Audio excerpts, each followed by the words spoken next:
안녕하세요. 오늘 저희가 함께 살펴볼 내용은요. 기술업계의 두 거물이죠. 엔비디아와 미디어텍. 이 두 회사가 손을 잡고 새로운 AI 슈퍼칩, 그리고 이걸 탑재한 개인용 슈퍼컴퓨터를 내놨습니다. 이게 시장의 주목을 확 끌었는데요. 그래서 관련 발표 내용하고 또 기술 매체들의 분석을 좀 보면서요. 이 협력의 내용, 또 의미, 그리고 요즘 나오는 인수설까지 한번 깊이 파고 들어가 보겠습니다. 준비되셨죠? 네, 반갑습니다. 이번 협력 발표는 단순히 그냥 신제품 하나 나왔다, 이 정도 수준을 넘어서는 무게감이 좀 있습니다. 엔비디아의 그 AI 기술 리더십하고 또 미디어텍의 모바일 저전력 칩 설계 역량, 이게 만났다는 것 자체가 일단 흥미롭잖아요. 암 기반 기술의 확장이라든지 아니면 AI 개발 환경이 어떻게 바뀔지 이런 여러 중요한 시사점을 던져주고 있거든요. 주신 자료들 보면서 이 기술들의 핵심이 뭔지, 또 업계엔 어떤 영향을 줄지, 그리고 현실적인 비즈니스 관점에서는 또 어떤 의미가 있을지 좀 균형 있게 분석해 보도록 하겠습니다. 좋습니다. 그럼 가장 먼저 눈에 띄는 결과물부터 볼까요? GB10 그레이스 블랙웨어 슈퍼칩, 그리고 프로젝트 디지츠. CS2025에서 공개된 것들이죠. 이름부터 뭔가 강력해 보이네요. 맞습니다. 일단 그 미디어텍이라는 회사, 이 회사가 어떤 역할을 했는지부터 짚어볼 필요가 있을 것 같아요. 많은 분들이 그냥 스마트폰 AP 만드는 회사, 이 정도로 알고 계실 텐데 사실은 스마트폰은 물론이고요. 스마트 TV, 또 암 기반 크롬북, 태블릿, 심지어 AI 스피커 같은 거 있잖아요. 그런 다양한 분야에서 세계 1위거나 아니면 최상위권에 있는 칩 공급사입니다. 아, 생각보다 훨씬 더 다양한 분야의 칩을 공급하고 있었군요. 네, 특히 이 회사의 핵심 역량이라고 하면 바로 암 아키텍처 기반의 시스템 온 칩, 그러니까 SoC 설계에 있어요. 이게 단순히 성능만 높이는 게 아니라 주어진 전력 안에서 최대한의 성능을 뽑아내는 거, 즉 전력 효율성 면에서 상당한 강점을 보여왔죠. 이번 협력에서 미디어텍은 바로 이 경험과 노하우, 특히 암 기반의 고효율 SoC 설계 역량을 GB10 슈퍼칩 개발에 기여했다고 볼 수 있습니다. 아, 그러니까 엔비디아의 그 막강한 GPU 파워랑 미디어텍의 저전력 고효율 칩 설계 능력이 만났다. 이렇게 보면 되겠네요. 그리고 엔비디아는 이 GB10 칩을 딱 심장으로 삼아서 프로젝트 디지트라는 개인용 AI 슈퍼컴퓨터를 내놓은 거고요. 이걸로 AI 연구자나 개발자들이 자기 책상 위에서 그냥 바로 강력한 AI 모델을 돌릴 수 있게 하겠다. 이런 목표인 거죠. 네, 정확히 그 그림입니다. GB10 슈퍼칩 구조를 조금만 더 들여다보면 이게 재밌는데요. 엔비디아가 최근에 발표한 제일 강력한 GPU 아키텍처가 블랙웰이잖아요. 그리고 또 고성능으로 유명한 그레이스 CPU, 이 두 개를 하나의 칩 안에 통합시킨 형태입니다. 여기서 특히 그레이스 CPU가 중요한데 이게 바로 암의 최신 아키텍처 V9.2 기반 코어 20개로 구성되어 있어요. 전력은 적게 쓰면서 성능은 좋은 코어들이죠. 아, CPU 부분에 암 최신 기술이 들어갔군요. 네, 그리고 이 강력한 GPU랑 CPU가 서로 데이터를 주고받는 통로가 필요하잖아요. 여기에는 엔비디아의 초고속 인터커넥트 기술인 NVLink C2C를 썼습니다. 비유하자면 칩 안에 있는 두뇌 CPU와 근육 GPU를 초고속 신경망으로 연결해서 지연 없이 소통하게 만든 거죠. 바로 이 CPU 부분의 최적화라든지 아니면 칩 전체를 하나로 묶어서 효율적으로 돌아가게 만드는 이 SoC 설계 과정에서 미디어텍의 역할이 상당히 중요했다고 볼 수 있습니다. 그 결과로 성능과 전력 효율 이 두 가지를 다 잡으려고 한 거죠. 성능 이야기가 나와서 말인데요. 발표된 수치들이 정말 어마어마하던데요. 페타플롭 이런 단위가 나오던데 일반 사용자들은 좀 감이 안 올 수도 있을 것 같아요. 이게 어느 정도 수준인가요? 네, 그 AI 연산 성능 지표로 FP4라는 게 있는데 이걸 썼을 때 최대 1페타플롭 성능을 낸다고 발표했죠. 1페타플롭이면 1초에 1000조 번의 부동소 시점 연산을 처리한다는 뜻입니다. 이게 감이 잘 안 오시겠지만 쉽게 말해서 요즘 아주 복잡한 거대 언어 모델, LLM 같은 AI 모델들 있잖아요. 그걸 학습시키거나 추론하는 데 필요한 엄청난 계산량을 감당할 수 있는 수준이다. 이렇게 보시면 됩니다. 1초에 1000조 번. 와. 네, 물론 이건 특정 조건에서의 최대 성능이고요. 좀 더 일반적으로 쓰는 32비트 부동소 수점, FP32 기준으로 초당 31조 원 연산, 그러니까 31 테라플롭스 TFLOPS가 가능합니다.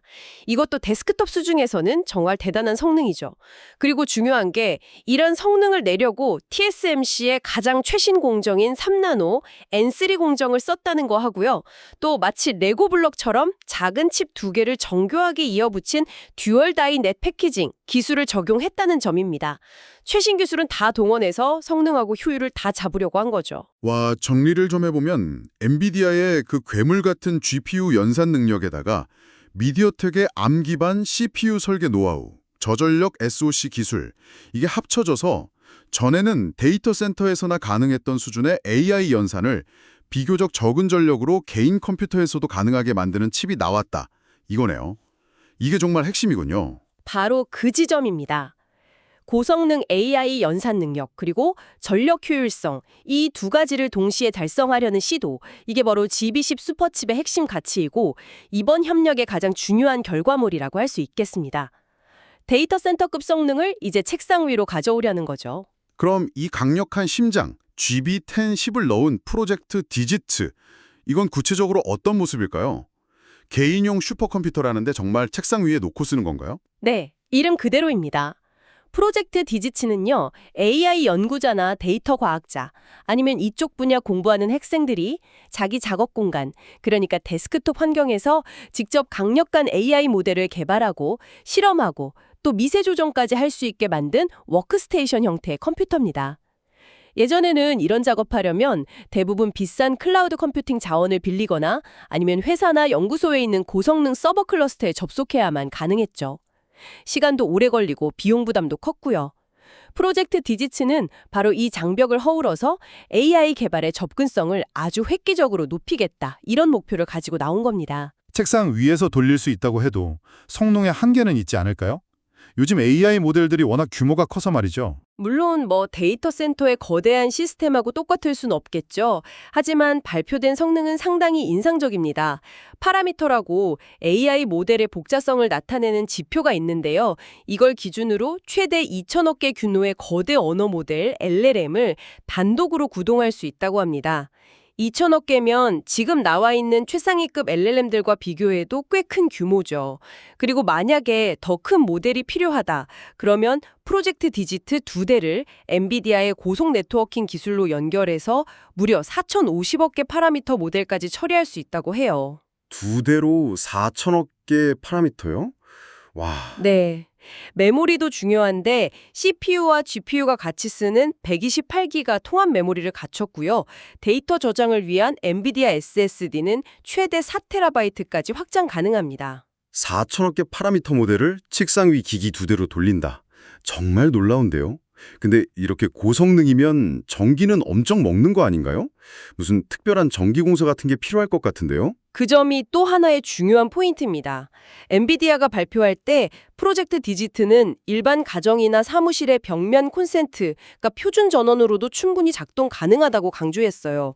고성능 컴퓨팅 환경 구축의 또 다른 장벽인 전력 문제를 해결했다는 거죠. 가격 정책도 좀 흥미로운데 시작 가격을 $3,000로 발표했습니다.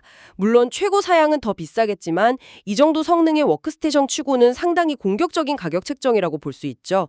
판매는 올해 5월부터 시작될 예정이라고 하고요. 와, 정말 AI 개발 문턱을 확 낮추겠다는 의지가 강하게 느껴지네요.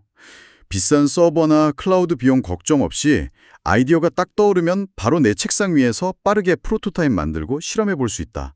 이거는 AI 연구나 스타트업 생태계에 진짜 큰 변화를 가져올 수도 있겠는데요? 정확히 그 부분을 노린 전략이죠. AI 개발의 민주화 이렇게 표현할 수도 있을 것 같고요. 그리고 여기서 하나 더 봐야 할 점은 이렇게 개인 컴퓨터에서 개발하고 검증한 AI 모델을 나중에 필요하면 대규모 클라우드나 데이터 센터 환경으로 매끄럽게 옮겨서 확장, 배포할 수 있도록 설계됐다는 겁니다.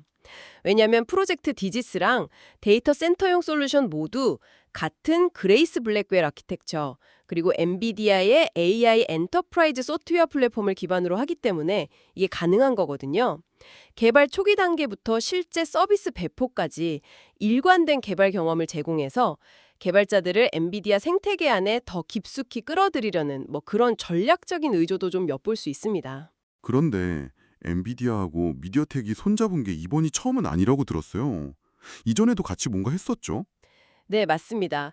두 회사는 이미 몇 년 전부터 여러 분야에서 협력 관계를 맺어왔습니다. 대표적인 게 차량용 인포테인먼트 시스템 분야인데요. 미디어텍의 차량용 칩셋 플랫폼 이름이 디멘시티 오토 콕핏이거든요. 여기에 엔비디아의 차세대 GPU 기술이랑 그 사실적인 그래픽으로 유명한 RTX 기술 있잖아요. 그걸 통합하는 프로젝트를 같이 했었습니다.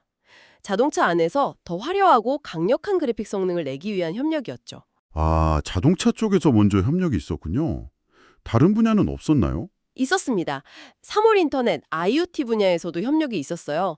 미디어텍이 다양한 IoT 기기용 칩이랑 함께 뉴로파일럿 SDK라는 AI 개발 도구를 제공하는데요. 여기에 엔비디아의 AI 모델 학습 및 최적화 도구인 TAO 툴킷을 통합했습니다. 이걸 통해서 개발자들이 스마트 가전이나 산업용 로봇 같은 엣지 디바이스, 그러니까 단말 기기에서 AI 기능을 더 쉽고 효율적으로 개발하고 배포할 수 있도록 지원했었죠. 그렇군요.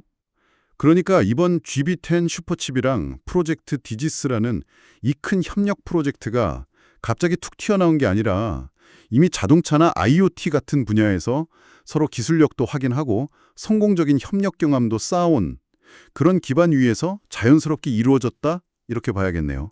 신뢰관계가 이미 있었던 거군요. 네, 그렇게 보는 게 합리적입니다. 양사가 각자 뭘 잘하는지 명확히 알고 있었고, 또 이전 협력들을 통해서 기술적인 시너지나 사업적인 신뢰를 확인했기 때문에 이번처럼 훨씬 더 크고 전략적으로 중요한 프로젝트로 협력 수준을 끌어올릴 수 있었다고 판단됩니다. 이렇게 기술적으로 정말 찰떡궁합을 자랑하면서 긴밀한 협력을 발표하니까 시장에서는 당연히 더 큰 그림을 그리는 시나리오들이 나오기 시작했습니다. 일부 기술 매체에서는 엔비디아가 미디어텍을 아예 인수하는 거 아니냐는 상당히 구체적인 추측 보도까지 나왔는데요. 인수 금액으로 약 730억 달러, 우리 돈으로 거의 100조 원 가까운 액수까지 거론되면서요. GB10 개발 과정에서 미디어텍 역할이 그만큼 핵심적이었고 또 엔비디아가 ARM 기반 칩 생태계를 장악하려는 야심을 과거에도 보였었다. 이런 점들이 근거로 제시됐죠. 이 인수설 어떻게 보시나요? 네, 그런 관측이 나올 만도 합니다. 두 회사의 기술적 결합이 워낙 강력해 보이고, 특히 이번 GB10과 프로젝트 디지스에서 보여준 시너지는 시장에 아주 강한 인상을 남겼으니까요. 또 엔비디아가 과거에 영국의 반도체 설계 자산 기업이죠. ARM 인수를 시도했다가 규제 문제로 실패했던 전례도 있고요. 하지만 여러 업계 분석가들의 전망이나 관련 보도들을 종합적으로 볼 때 현재로서는 실제 인수가 성사될 가능성은 매우 낮다. 이렇게 보는 게 타당해 보입니다. 여기에는 몇 가지 현실적인 이유들이 있어요. 기술적으로는 그렇게 잘 맞는다고 하면서도 인수는 어렵다고 보시는군요. 가장 큰 이유가 뭘까요? 첫 번째 이유는 엔비디아의 현지 사업 전략 방향하고 좀 관련이 깊습니다. 엔비디아는 이제 단순히 그래픽카드나 AI 칩 설계에서 파는 회사를 넘어섰거든요. 이들은 AI 모델 개발, 학습, 추론에 필요한 하드웨어, 그러니까 GPU, CPU, 네트워킹 이런 거 다 포함해서요. 소프트웨어 플랫폼, 그리고 이 모든 걸 통합한 시스템과 데이터 센터 인프라 전체를 제공하는 AI 시스템 및 인프라 기업으로 빠르게 바뀌고 있습니다. 이들의 관심사는 이제 칩 자체를 넘어서 이 칩들을 수백 수천 개씩 연결하는 초고속 네트워킹 기술, 엔비링크나 인피니밴드 같은 거요. 그리고 AI 개발을 위한 소프트웨어 라이브러리, 쿠다 AI 엔터프라이즈, 또 이 거대한 시스템을 안정적으로 돌리기 위한 전력 공급이나 냉각 솔루션, 서버렉 설계 이런 쪽으로 확장됐죠. 파트너들도 훨씬 다양해졌겠네요. 그렇죠. 협력하는 공급망 파트너들도 기존의 칩 생산 파운드리나 후공정 패키징 업체를 넘어서 서버 냉각 솔루션 업체, 고성능 PCB 기판 업체 이런 식으로 훨씬 다양해졌습니다. 이런 시스템 레벨의 큰 그림을 그리고 있는 엔비디아 입장에서 주로 모바일이나 가전용 SoC 설계에 강점이 있는 미디어텍을 인수하는 게 현재 전략 방향에 얼마나 큰 시너지를 더할 수 있을까, 여기에 대해서는 좀 물음표가 붙는다는 분석입니다. 필요한 ARM 기반 CPU 기술은 이미 자체적으로 확보했거나 라이센스를 통해 쓰고 있고요. 아하, 엔비디아가 바라보는 스케일이 이미 칩 단계를 넘어서 AI 공장 전체를 짓는 수준으로 커졌기 때문에 부품 공급사 중 하나인 미디어텍을 통째로 인수할 필요성이나 매력이 과거보다는 줄었다. 이런 말씀이시군요. 네, 그런 관점에서 해석해 볼 수 있습니다. 두 번째는 역시 돈, 인수 가격 문제입니다. 730억 달러라는 액수가 나오긴 했는데 미디어텍의 현재 시장 가치나 위상을 고려할 때 이 금액이 과연 미디어텍 주주들과 경영진을 만족시킬 수 있을지는 좀 미지수예요. 미디어텍은 세계적인 팹리스 기업이고 특히 스마트폰 AP 시장에서는 퀄컴하고 거의 대등하게 경쟁하는 강자거든요. 대만 증시에서도 시가총액 3위의 거대 기업이고요. 과거 반도체 업계의 큰 M&A 사례들을 보면 인수 대상 기업의 현재 가치에다가 미래 성장성, 경영권 프리미엄 이런 게 다 반영돼서 시가총액보다 훨씬 높은 가격에 거래되는 경우가 일반적이었습니다. 따라서 현재 거론되는 730억 달러만으로는 실제 협상 테이블에 앉기 어려울 거다. 이런 분석이 지배적입니다. 훨씬 더 높은 가격을 제시해야 할 텐데 그게 엔비디아에게 합리적인 투자일지는 또 다른 문제죠. 세 번째 이유는 아마 가장 넘기 힘든 벽일 것 같은데요. 바로 규제 문제겠죠. 네, 맞습니다. 이게 가장 현실적인 걸림돌이라고 할 수 있습니다. 아까 말씀드렸듯이 미디어텍은 대만을 대표하는 핵심 기술 기업 중 하나예요. TSMC, 폭스콘하고 같이 대만 IT 산업의 기둥 역할을 하고 있죠. 국가 경제는 물론이고 기술 안보 차원에서도 매우 중요한 자산입니다. 이런 핵심 기업이 경쟁국이라 할 수 있는 미국의 거대 기업 엔비디아에 인수되는 걸 대만 정부가 순순히 승인할 가능성은 거의 없다고 봐야 합니다. 자국 반도체 생태계 보호나 기술 주권 유지 차원에서 강력히 반대할 가능성이 높죠. 게다가 엔비디아는 이미 암 인수 시도 때 미국, 영국, EU, 중국 같은 주요국 경쟁 당국으로부터 엄청난 반대에 부딪혀서 인수가 무산됐던 경험이 있잖아요.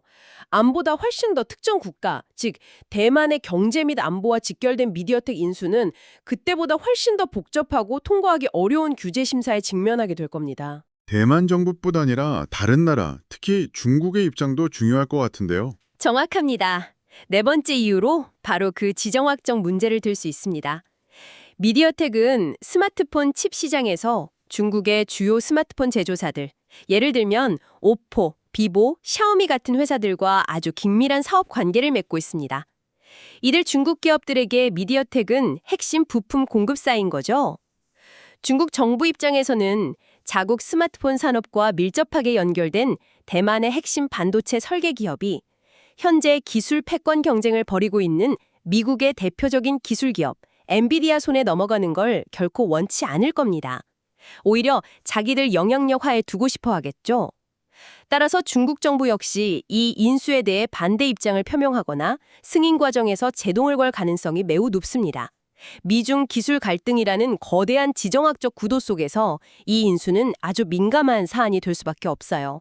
종합적으로 정리를 해보면 기술적인 시너지 효과는 분명히 매력적이긴 한데 엔비디아의 사업 전략이 이미 칩을 넘어서 시스템 전체로 확정된 점, 또 현실적으로 합의하기 어려울 수 있는 인수 가격 문제, 그리고 무엇보다 대만 정부 승인과 중국 등 주변국의 반대라는 아주 높은 규제 및 지정학적 장벽, 이걸 고려하면 엔비디아의 미디어텍 인수설은 현재로서는 실현 가능성이 상당히 낮다. 이렇게 보는 게 합리적인 분석이겠군요. 네.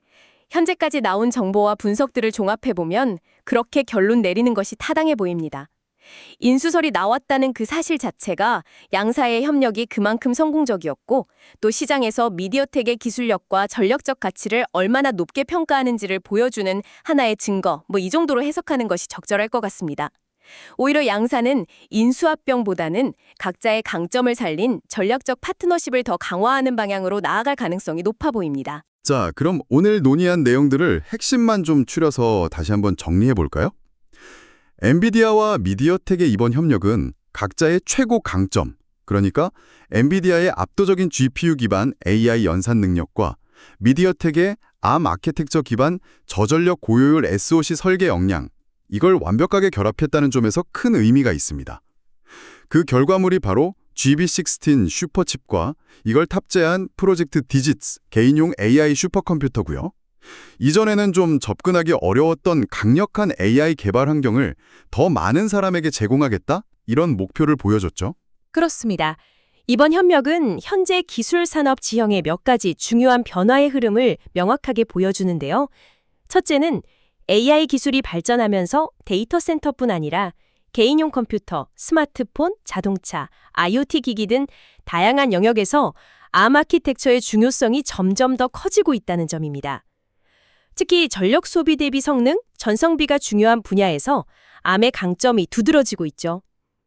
둘째는 특정 기술 분야에서 독보적인 경쟁력을 가진 기업들이 서로의 부족한 부분을 채워주면서 협력해서 더 큰 혁신을 만들어내는 개방형 협력 모델이 더욱 중요해지고 있다는 점입니다.